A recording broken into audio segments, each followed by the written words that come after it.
नमस्कार दोस्तों, स्वागत है आप सभी का हमारे YouTube चैनल पर। और आज हम लोग इस वीडियो में एक नई कहानी को पढ़ेंगे जिसका टाइटल है the stork and the crab. The stork and the crab. Stork means होता है सारस और क्रैब मीन्स केकड़ा। तो सारस और केकड़े की कहानी है ये। तो स्टार्ट करने से पहले आप लोग एक बार वीडियो को लाइक कर दीजिए तथा यदि अगर चैनल को अभी तक सब्सक्राइब आप नहीं किए हैं तो इसे सब्सक्राइब कर लीजिए। और हम लोग स्टार्ट करते हैं इसको पढ़ना और देखेंगे कि इसमें इस कहानी में क्या दिया हुआ है। तो यहाँ पे देखिए लिखा है द स्टार्क। स्टार्क मीन्स सारस एंड द क्रैब और केकड़ा। सारस और केकड़ा। तो सारस और केकड़ा की कहानी है। तो स्टार्ट करते हैं, हम लोग आगे बढ़ते हैं इसमें। देखिए यहाँ पे लिखा an old stork lived on the side of a fish pond. अब फिश पॉन्ड, पॉन्ड मीन्स पोखरा होता है, फिश मीन्स मछली, मतलब मछली का पोखरा। साइड मतलब बगल में, लिव्ड मीन्स रहना होता है, स्टार्क मीन्स सारस है। And old stork, an old stork मतलब एक बूढ़ा सारस, लिव्ड मीन्स रहता था, on the side of a fish pond एक मछली के तालाब के किनारे एक बूढ़ा सारस रहता था। एक मछली के तालाब के किनारे एक बूढ़ा सारस रहता था। यहाँ पे अगर हम लोग स्ट्रक्चर्स की बात करें तो यहाँ पे देखिए लिव का जो है सेकंड फॉर्म लिव्ड का प्रयोग किया गया है। तो यहाँ पे जो है पास्ट इंडेफिनिट टेंस का प्रयोग है। इसके बाद देखिए he was too old to fish any longer. He was too old, वह इतना बूढ़ा था, टू फिश एनी लॉन्गर की मतलब बहुत समय से मछली को नहीं पकड़ पाया था। एंड और he had to come up with an idea for food. और जब वो मछली नहीं पकड़ पा रहा था तो उसका भोजन, मछली है तो मछली नहीं पकड़ पा रहा तो भोजन भी नहीं कर रहा था, इसलिए देखिए and he had to come up with an idea for food. उसको एक आइडिया चाहिए थी, एक आइडिया, एक जो है युक्ति चाहिए थी। फूड मतलब भोजन के लिए, उसको एक युक्ति चाहिए भोजन के लिए, एक आइडिया चाहिए थी। सडनली अचानक, he had a great idea. Suddenly अचानक, he had a great idea, अचानक उसके दिमाग में एक बढ़िया आइडिया, बढ़िया योजना आती है। सडनली मतलब अचानक, he had a great idea, उसको एक बढ़िया योजना आती है। ही वह stood in the water, he stood in the water with a sad face. Sad means होता है दुखी, फेस मीन्स होता है चेहरा। तो देखिए ही स्टूड वह खड़ा हुआ, in the water, in the water मतलब पानी में, विद ए सैड फेस मतलब एक जो है सैड फेस मतलब उदास चेहरे के साथ वह पानी में खड़ा हुआ। A crab came up to him and ask. A crab मतलब एक केकड़ा, केम अप मतलब आया, एक केकड़ा आया, टू हिम मतलब उसके पास, एक केकड़ा उसके पास आया, एंड आस्क हिम और उससे पूछा, why he was so unhappy. वह व्हाई क्यों, व्हाई मीन्स क्यों, ही मतलब वह, वाज था, सो अनहैप्पी वह इतना मतलब दुखी क्यों था, अनहैप्पी वह मतलब इतना उदास क्यों था। तो यहाँ पे देखिए why he was so unhappy, यहाँ पे देखिए स्टेट ऑफ बीइंग का प्रयोग किया गया है। स्टेट ऑफ बीइंग के पास्ट फॉर्म का प्रयोग किया गया है वाज के साथ unhappy. He was so unhappy, why he was so unhappy वह इतना उदास क्यों था। द स्टार्क सेड, वो स्टार्क मतलब वो सारस, सेड मतलब कहता है, I have heard that, I have heard हमने सुना है, this pond is going to dry, यह तालाब गोइंग टू ड्राई मतलब सूखने वाला है, यह तालाब सूखने वाला है। This pond is going to dry up soon मतलब यह तालाब जल्दी सूखने वाला है। ये किसने कहा? उस स्टार्क ने जो है क्रैब से कहा, केकड़े से उस सारस ने कहा कि यह तालाब जल्दी ही सूखने वाला है। ड्राई अप सून मतलब जल्दी ही सूखने वाला है। एंड और नाउ अब I have to fly away मतलब हमें अब मैं दूर उड़ जाऊंगा। टू अनदर पॉन्ड मतलब दूसरे तालाब के लिए मैं दूसरे तालाब जो है उड़ना पड़ेगा। आई हैव टू फ्लाई अब हमें दूसरे तालाब के लिए उड़ना पड़ेगा। Concern the crab ask concern मतलब होता है विचार करना। कंसर्न मतलब विचार करके।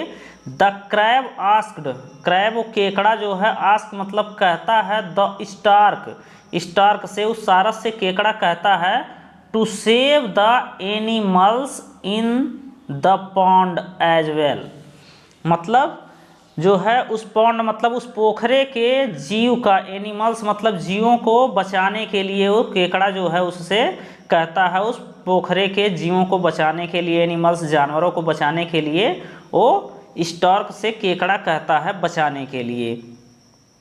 ही would take a couple of fish his beak and fly away देखिए जब वो कहता है उससे बचाने के लिए तो राजी हो जाता है। और यहाँ पे he would take a couple of fish उसने क्या किया? इन हिज बीक वह अपने चोंच में एक जोड़ी मछलियों को पकड़ा। And fly away towards another pond और वो दूसरे तालाब की ओर उड़ गया। उनको पकड़ करके ले करके दो मछलियों को अपनी चोंच में वो दूसरे तालाब की तरफ उड़ गया। Once he would reach far out of sight once एक बार ही वुड रीच जब वो पहुंच गया।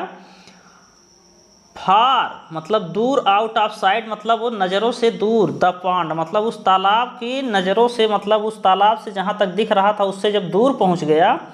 ही वुड ईट देम वह उन्हें खा लिया। ही वुड ईट देम वह उन्हें खा लिया। He did this many times वह ऐसा ही डिड उसने किया। दिस मेनी टाइम्स मतलब बहुत बार उसने ऐसा बहुत बार किया। अब यहाँ पे देखिए he did this many time do का सेकंड फॉर्म होता है डिड तो ही डिड उसने किया वह किया यह किया। मेनी टाइम्स मतलब बहुत बार यह किया मतलब अपने चोंच में क्या करता था? दो मछलियों को पकड़ता था और उन्हें दूर ले जा करके खा लेता था। He did this many times. Now अब it was the crab's turn यह ऐसा कई बार किया और अब जो है it was the crab's turn यह केकड़े की बारी थी। As were flying the crab looked down but could not see a pond. As they were flying the crab जैसे ही दे मतलब दे वर फ्लाइंग मतलब वो उड़े। द क्रैब लुक्ड क्रैब मतलब केकड़ा, लुक्ड मतलब देखता है, लुक डाउन मतलब नीचे देखता है, बट लेकिन could not see a pond मतलब वो जो है पोखरे को नहीं देख सका। वो नीचे देखा लेकिन दूसरे पोखरे को नहीं देख सका। However he saw a lot of fish bones जबकि ही सा वह देखा a lot of fish bones मतलब एक मछलियों के हड्डियों का ढेर उसे दिख गया। वो पोखरे को देख रहा था लेकिन पोखरा उसे नहीं दिखा, उसे मछलियों के हड्डियों का ढेर दिख गया। द क्रैब इमीडिएटली रियलाइज्ड जो क्रैब है केकड़ा है वो इमीडिएटली रियलाइज्ड मतलब जल्दी ही महसूस किया। व्हाट वाज हैपनिंग क्या व्हाट वाज हैपनिंग क्या हो रहा था वो जल्दी महसूस कर गया, वो जल्दी समझ गया। The crab immediately realized immediately मतलब तुरंत, रियलाइज्ड मतलब महसूस करना। तो द क्रैब केकड़ा जल्दी महसूस कर गया व्हाट वाज हैपनिंग क्या हो रहा था।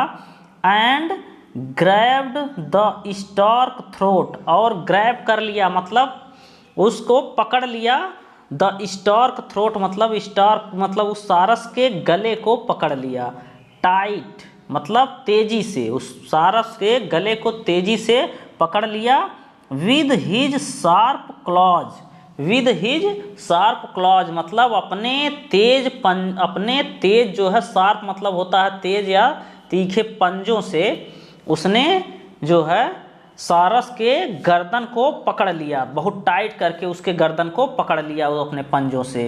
The stork struggled to get free, the stork मतलब सारस, स्ट्रगल करने लगा, वो प्रयास करने लगा, टू गेट फ्री मतलब मुक्त होने का, उसके पंजों से मुक्त होने का वो स्ट्रगल करने लगा, प्रयास करने लगा।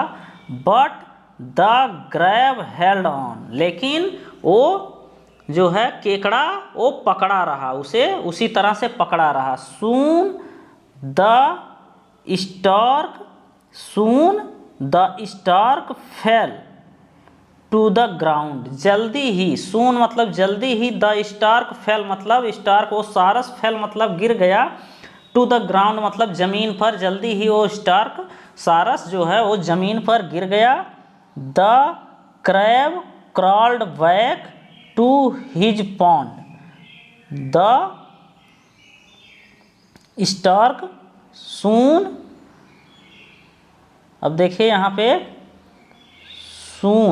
सून the stork fell to the ground, जल्दी ही वो स्टार्क मतलब सारस जमीन पर गिर गया।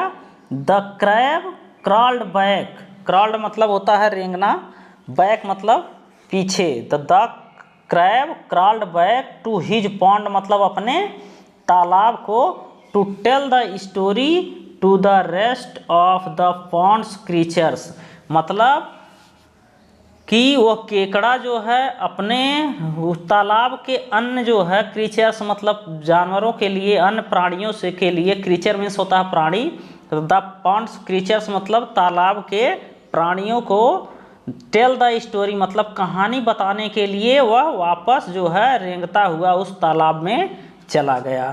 तो पढ़ लिया है, और इसका मोरल हम लोग देखते हैं कि इसका मोरल क्या है। यहाँ पे देखिए मोरल ऑफ द स्टोरी, यहाँ पे लिखा है मोरल ऑफ द स्टोरी, तो इस कहानी का मोरल क्या है इसको हम लोग देखते हैं कि मोरल इस कहानी का क्या है। तो मोरल में इस कहानी के देखिए लिखा है too much greed, greed means होता है लालच, टू मच मतलब अधिक लालच, इज बैड मतलब खराब है, बैड मतलब खराब या बुरा है, फॉर यू मतलब तुम्हारे लिए, अधिक लालच तुम्हारे लिए खराब है, and will only cause you harm, यह सिर्फ और सिर्फ नुकसान का कारण बनेगी, यह तुम्हारे नुकसान ही, तुमको नुकसान ही करेगी।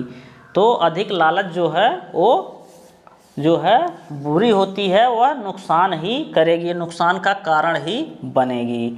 तो यहाँ पे हम लोगों ने इस कहानी को पूरी तरह से पढ़ लिया है तथा इसके मोरल्स को भी हमने देख लिया है। तो उम्मीद करते हैं आप लोगों को इस वीडियो में बहुत सारे वर्ड्स मीनिंग और स्ट्रक्चर्स सीखने को मिले होंगे तथा एक कहानी आप लोगों को पसंद आई होगी और ये वीडियो भी पसंद आया होगा। और यदि ये वीडियो आपको पसंद आया है तो हमारे इस वीडियो को लाइक करें, इसी तरह से अन्य वीडियो को देखने के लिए हमारे चैनल को सब्सक्राइब करें। फिलहाल आज के लिए इतना ही, और मिलते हैं अगले दिन एक नई वीडियो के साथ। तब तक के लिए धन्यवाद।